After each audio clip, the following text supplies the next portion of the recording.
Hello everyone, मैं शुभ्रा तिवारी स्वागत करती हूँ आप सभी का अपने इस ब्लॉगिंग चैनल पर। और आइए अब आपको ले चलती हूँ मैं 4 दिन पहले यानी कि 9 अगस्त के दिन, और बताती हूँ कि कैसे हम लोगों ने अपनी बिटिया रानी का बर्थडे सेलिब्रेट किया। अच्छा या बुरा जो भी लगे, आप अपना कमेंट शेयर करना मत भूलिएगा, हमें उसका ज़रूर इंतज़ार रहेगा। देखिए, सुबह हो चुकी है और पापा बिटिया रानी को जगाने पहुँच गए हैं, लिए हुए ढेर सारा प्यार और दुलार, साथ में उनके है बहुत सारा उपहार। हमें आपके कमेंट का रहेगा इंतजार बेसब्री से। वो भी जगाया जा रहा है। बिटिया रानी उठ तो गई हैं, लेकिन सुबह सुबह उठने के बाद हैप्पी बर्थडे बोला गया और तुरंत ही उन्होंने पूछ लिया कि मेरा गिफ्ट कहाँ है और केक कहाँ है। खैर, गिफ्ट तो दे दिया हम लोगों ने, लेकिन केक तो शाम को मिलेगा ऐसा उनको समझा दिया गया था। ये है, थोड़ी सी खुश भी हो गई हैं। ये सारा गिफ्ट मिल गया है उनको। हम लोग बहुत सारे लोगों को बुला नहीं पाए थे क्योंकि हम लोग यहाँ दूर हैं और सारे लोग इतने दूर दूर हैं कि तुरंत से आ ही नहीं पाते हैं। एक से एक गिफ्ट लेकर के खुश हो रही हैं बारी बारी। तुमने खाने लायक मुझे क्या मिलने वाला है। वैसे तो इनकी फेवरेट मिठाई है रसगुल्ला, तो पापा ने सोचा कि क्यों नहीं इनको रसगुल्ला खिलाकर ही सुबह सुबह इनका बर्थडे का शुरुआत किया जाए। तो ये आ गया है उनके मुंह में मीठा मीठा रस भरा रसगुल्ला और बोल दिया गया है हैप्पी बर्थडे। इनको बैलून सजाना बहुत पसंद है, इसलिए पापा ने ढेर सारा बैलून फुला के अगल बगल रख दिया था। मजा आया। ये सब मिलने के बाद जब मैंने उनसे पूछा कि तुमको स्कूल भी तो जाना है, बोलती है कि बिल्कुल स्कूल नहीं जाना है। मजा आया? हाँ, तो जग गई। स्कूल जाना है? नहीं, स्कूल जाना है। इसके बाद हो गई है नहा धो के तैयार, और बर्थडे है इसलिए एक पौधा लगाना ज़रूरी है, ये हम सबको करना चाहिए।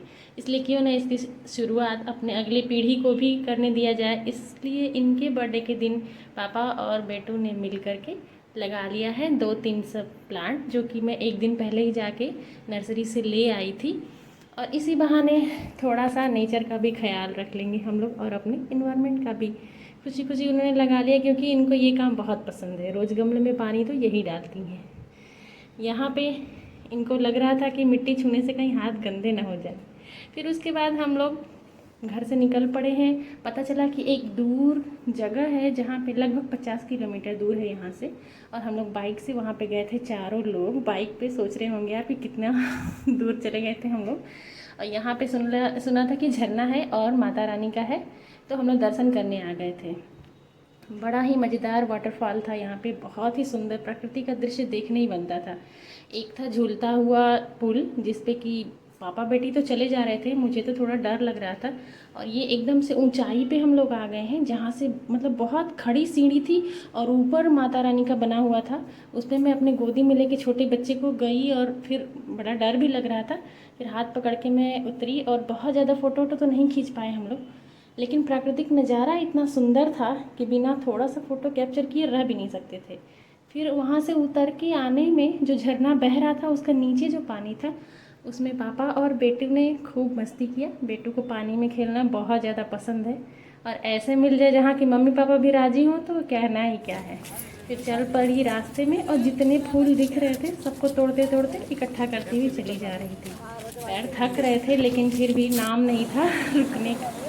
सामने में ये बहता हुआ दरिया बहुत ही खूबसूरत लग रहा था। एक बार फिर से ये दोनों लोग इसमें चले गए अंदर और ढेर सारी चहलकदमी करके खुशी खुशी इसमें से मज़े कर रहे हैं ये लोग। मैं नहीं जा पाई क्योंकि मेरी गोदी में छोटी वाली बेटी थी और मुझे कैमरा भी लेके थोड़ा सा आप लोगों को दिखाना भी तो था कि क्या किया हम लोगों ने।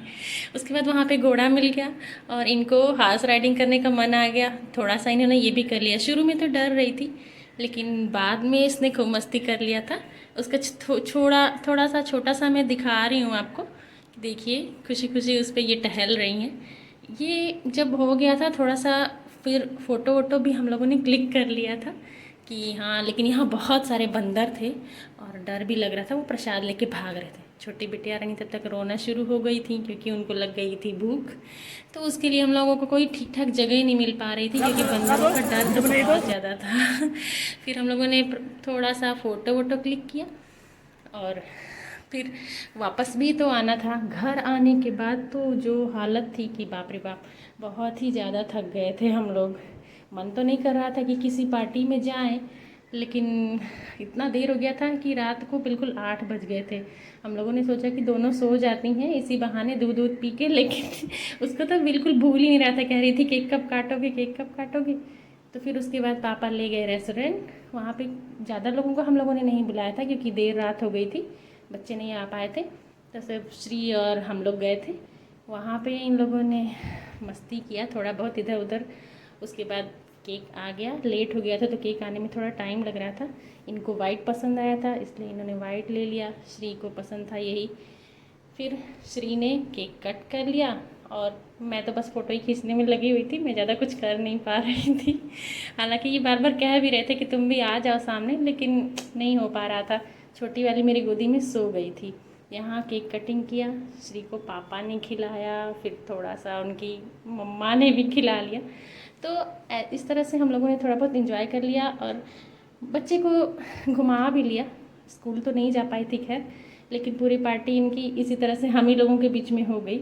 अब आप लोग बताइएगा कि आप लोगों को ये वीडियो कैसा लगा, क्या हम लोगों ने इस तरह से बर्थडे सेलिब्रेट किया तो क्या ये तरीका ठीक है या नहीं है, अपना कमेंट ज़रूर बताइएगा। या फिर ये सजेशन भी दीजिएगा कि हम लोग अगली बार इनका बर्थडे किस तरह से मना सकें। ये 5 इयर्स की हुई थी इसलिए बहुत ज़्यादा दूर कहीं जा नहीं सकते थे, छोटा मोटा बर्थडे पार्टी ही ठीक लगा। पिछली बार बहुत सारे लोग आए थे लेकिन इस बार हम लोग बुला नहीं पाए क्योंकि माता रानी का मंदिर इतना दूर था कि जाने आने में बहुत टाइम लग गया।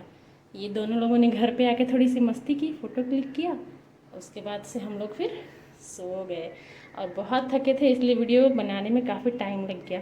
Thanks for watching.